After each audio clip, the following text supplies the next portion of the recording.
Uma lata contendo um refrigerante foi exposta à luz solar até ficar em equilíbrio térmico com a sua vizinhança. Sobre que forma foi transferida a energia do Sol para a lata? Vamos aproveitar para fazer aqui uma revisão sobre os vários processos de transferência de energia. Vamos fazer uma revisão sobre transferências de energia por condução, ilustrando até a lei de Fourier, e depois energia por convecção, transferência de energia por convecção. Seguidamente voltaremos aqui e daremos a resposta. Vamos fazer o estudo sobre a lei de Fourier. Se tivermos um corpo com dimensões apreciáveis a uma temperatura TA e um corpo com dimensões apreciáveis a uma temperatura TB, de tal modo que TA maior que TB, se nós ligarmos estes corpos por uma barra condutora, uma barra que seja condutora térmica, vai acontecer o seguinte: vai haver transferência de energia por condução da fonte A para a fonte B através deste material. Ou seja, vai haver aqui uma taxa temporal de transferência de energia sobre a forma de calor por condução. É este Q aqui sobre ΔT. Chama-se taxa temporal de transferência de energia sobre a forma de calor por condução. Q sobre ΔT. E porquê é que isso acontece? Bom, porque este corpo está a uma temperatura superior ao corpo P, as partículas deste corpo têm uma maior energia cinética média. Esta barra, porque vai ficar em contacto entre a fonte A e a fonte B, entre o corpo A e o corpo B, vai transmitir essa energia de A até B. Qual é o mecanismo? Bom, vamos fazer aqui uma visualização, uma pequena animação. Portanto, à medida que o tempo passa, a energia vai propagar-se desde a fonte A até à fonte B através da barra. Mas através da barra como? Nós, se olharmos com atenção para a animação, verificamos que, bom, neste momento, uma questão de impossibilidade gráfica, as partículas estão paradas, mas não deviam estar, deviam estar a agitar-se, e com a mudança de cor pretende-se simbolizar unicamente que elas vão ter uma temperatura cada vez maior. E o que é que nós verificamos? Verificamos que a temperatura vai aumentando ao longo da barra. Isto acontece espontaneamente, sempre. Há passagem de energia de uma fonte a temperatura mais alta para uma fonte a temperatura mais baixa, espontaneamente. Nunca ao contrário. Vamos ver a animação outra vez. Cá está. As partículas agitam-se. A temperatura vai aumentando e a determinada altura estabelece-se aqui uma taxa temporal de transferência de energia sobre a forma de calor, constante. De que grandezas depende esta transferência de energia por condução, portanto, sob a forma de calor por condução? Depende de uma constante aqui que vamos deixar para mais daqui a pouco, mas depende da área da barra. Repare-se que o A é a área da secção da barra perpendicular à direção de transferência de energia. É esta secção aqui. Se a barra fosse um paralelepípedo quadrangular, a área seria um quadrado. Portanto, este A seria um quadrado. O que é o L? Bom, o L é o comprimento da barra. E ΔT? ΔT é a diferença de temperatura entre a fonte TA e a fonte TB. Nós verificamos que a taxa temporal de transferência de energia sobre a forma de calor por condução, que é este quociente aqui, é tanto maior quanto maior for a área da barra, tanto menor quanto maior for o comprimento da barra e tanto maior quanto maior for a diferença de temperatura. Repare-se que se não houvesse diferença de temperatura entre a fonte A e a fonte B, nem havia transferência de energia sobre a forma de calor por condução entre A e B. Elas estavam em equilíbrio térmico, portanto não haveria transferência de energia sob a forma de calor. Vamos analisar este K aqui. Este K chama-se condutividade térmica do material de que é constituída a barra, o K. Vamos consultar uma tabela de condutividades térmicas. Por exemplo, a prata tem uma condutividade térmica de 426 watts por metro por Kelvin. O cobre tem uma condutividade térmica ligeiramente menor, o alumínio menor ainda, o tungstênio ainda menor, o ferro menor. Repare-se, o vidro muito baixa mesmo, mas a água ainda é mais baixa que a condutividade térmica do vidro. O tijolo mais baixa ainda. E se olharmos aqui para o ar, a condutividade térmica do ar muito pequena. Isto é muito útil. Repare que quando nós estamos à lareira, se o ar tivesse uma condutividade térmica elevada, nós não conseguíamos estar perto da chama ou da lenha que está incandescente. É o facto de a condutividade térmica do ar ser baixa que faz com que nós possamos estar à lareira. Temos aqui, por exemplo, mais espuma de poliuretano 0,020. Chama a atenção que esta espuma de poliuretano se introduz hoje como isolamento das habitações mais recentes. Mas quando não havia ainda estes materiais, estes novos materiais, era vulgar ouvir os construtores dizer que fizeram uma casa com paredes duplas.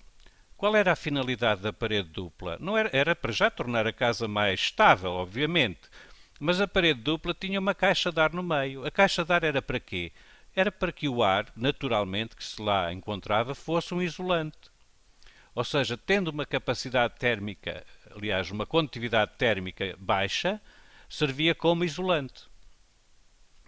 Ninguém iria, com certeza, meter, por exemplo, cobre entre as paredes. Porquê? Porque tem uma condutividade térmica elevada. Elevada, quer dizer, comparada com o ar. Portanto, esta grandeza física, condutividade térmica, é muito importante, por exemplo, na seleção de materiais quando queremos proceder a isolamentos. Ou até na confecção de vestuário.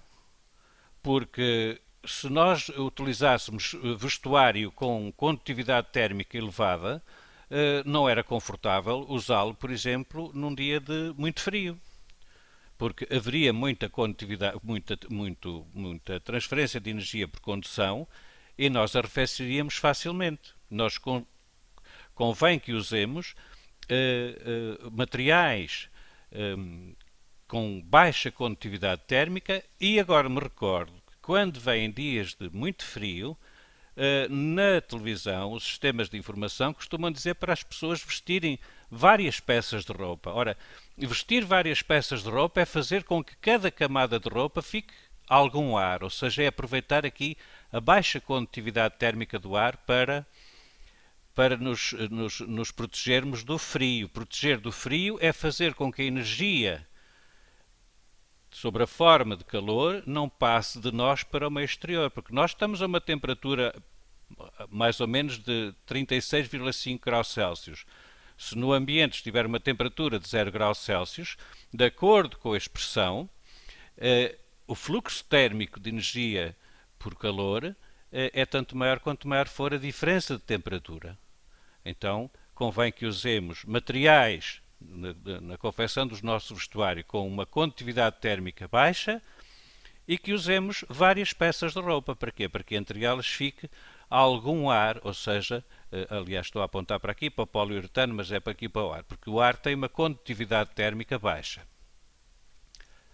Voltando então à nossa animação, cá temos, há uma transferência de energia por condução, é muito importante porque nós sabemos que também existem transferências de energia por radiação ou por convecção. Esta aqui é uma transferência de energia por condução. Há um aspecto fundamental a reter. Repare-se que há transferência de energia sem haver transporte de matéria, como um todo.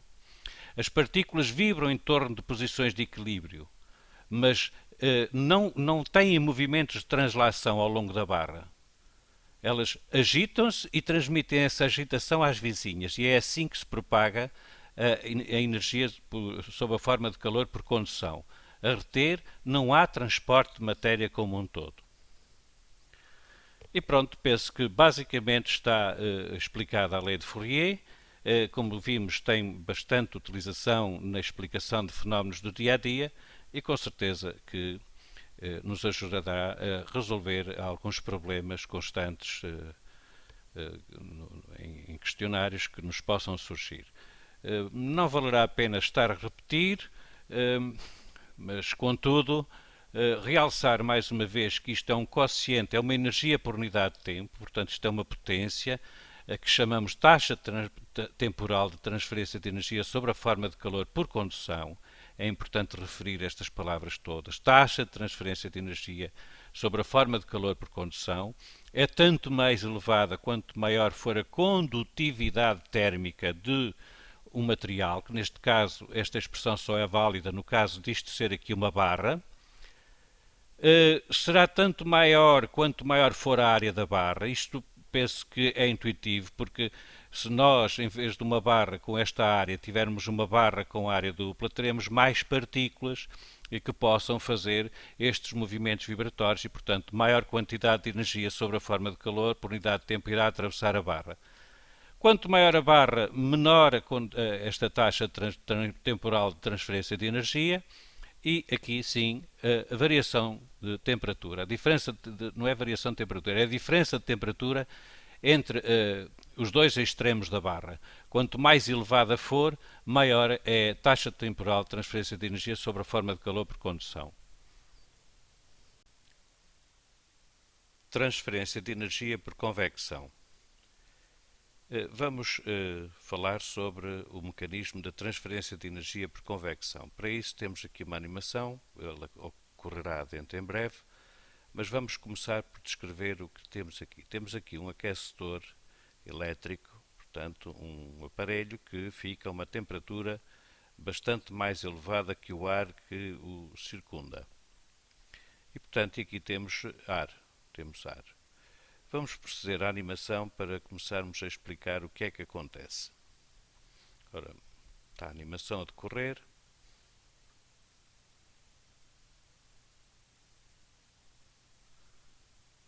E vamos então começar a explicar o mecanismo de transferência de energia por convecção. Estando o aquecedor elétrico a uma temperatura mais elevada que o ar circundante, o que é que vai acontecer? Vai acontecer transferência de energia para o ar circundante. Este ar que está aqui à volta torna-se menos denso. Ao tornar-se menos denso, o que é que vai acontecer? Sobe. Lembre-se, por exemplo, que os balões das crianças, quando são cheios com hélio, também sobem no ar normal, no ar que nós respiramos. E porquê? Porque o hélio é menos denso que o ar. Aqui, este ar, sendo aquecido, o que é que vai acontecer? Vai tornar-se menos denso. Então, se torna menos denso, vai subir. Mas à medida que sobe, ele vai transferindo energia para o ar vizinho. Então vai arrefecendo. E ao arrefecer, o que é que acontece? Ao arrefecer, torna-se mais denso. E quando se torna mais denso, volta a descer. Voltando a descer, volta a encontrar a fonte de energia e, portanto, volta a aquecer, tornando-se menos denso e voltando a subir. É importante referir aqui que se formam aqui correntes contínuas e, portanto, o ar quente sobe, o ar frio, entretanto, vai aquecendo. Ou seja, este é um processo que envolve transferência de matéria. As moléculas têm este movimento. E neste processo elas vão aquecendo o ar do local onde estiver instalado este aquecedor elétrico.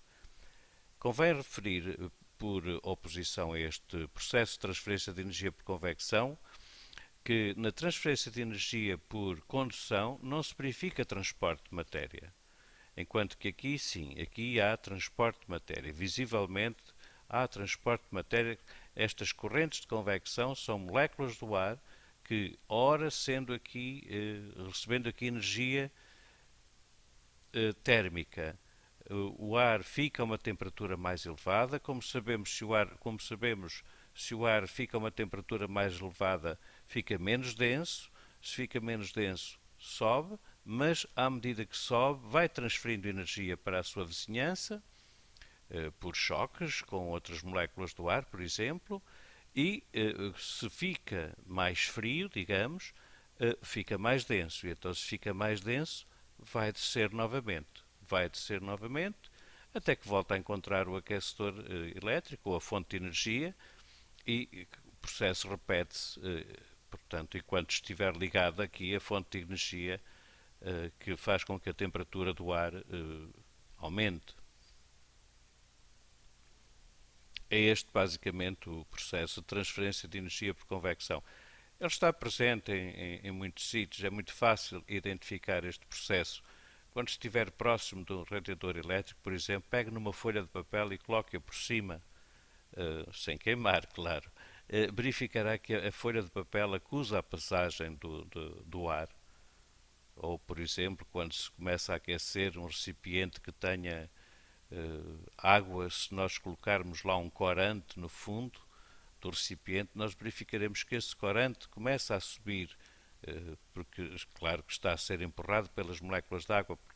Este processo de transferência de energia por convecção, faltou referir, só se verifica nos líquidos e nos gases. Como sabemos, nos sólidos, a mobilidade das partículas eles não têm movimentos de translação, enquanto que nos líquidos e nos gases há a possibilidade de movimento de translação. E por isso é que nessas duas fases é possível haver transferência de energia por convecção. Num sólido isto seria impossível, não é? A menos que o sólido esteja fundido, mas aí lá estamos no estado líquido outra vez. Repare-se que está aqui anotado mesmo que é um fluido. Pelos processos que acabou de rever, conclui que não foi nenhum deles que foi utilizado para transferir energia do Sol para a lata.